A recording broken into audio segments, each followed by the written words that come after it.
এইভাবে বিরিয়ানি রান্না করলে কেউ বুঝতেই পারবে না আপনি এটা পাখি বিরিয়ানি রান্না করেছেন নাকি কাচ্চি বিরিয়ানি। তো যাই হোক, এইখানে হচ্ছে আমি 1.5 কেজি গরু মাংস নিয়েছি, প্রায় 6 টেবিল চামচ বিরিয়ানি মশলা দিয়েছি, এরপর আধা কাপ হচ্ছে টক দই দিয়েছি, 3 টেবিল চামচ আদা বাটা এবং 3 টেবিল চামচ রসুন বাটা দিয়েছি, এরপর হচ্ছে বাদাম বাটা দিয়েছি, কাজু বাদাম বাটা, এরপর মরিচের গুঁড়া, তারপর হচ্ছে ভাজা জিরা গুঁড়া এবং হচ্ছে ধনিয়া গুঁড়া দিয়েছি, স্বাদ মতো লবণ এবং পরিমাণ মতো তেল দেওয়া হয়েছে।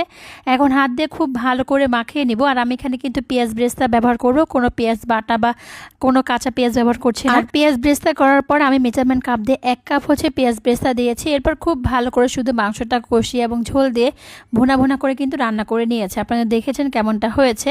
এরপর আমি বাসমতি চালগুলো সেদ্ধ করে নিব। আমি এখানে হচ্ছে 1 কেজি বাসমতি চাল সেদ্ধ করে নিচ্ছি। এর মধ্যে আমি লবণ দিয়েছি পরিমাণ মতো, তারপর হচ্ছে এলাচ, দারুচিনি, তেজপাতা, তারপর হচ্ছে শাহি জিরা দিয়েছে, দিয়ে খুব ভালো করে সেদ্ধ করে নিয়েছি। যেমন হচ্ছে এখন আমি এই যে মাংসের মধ্যে দমে দিয়ে দেবো যেন 20 মিনিটের মধ্যে হয়ে যায়, এমনটাই হচ্ছে আমি কিন্তু চালগুলো সেদ্ধ করে নিয়েছি। প্রায় 90% সেদ্ধ হলেই কিন্তু মাঝে অবস্থায় দিয়ে দিয়েছি।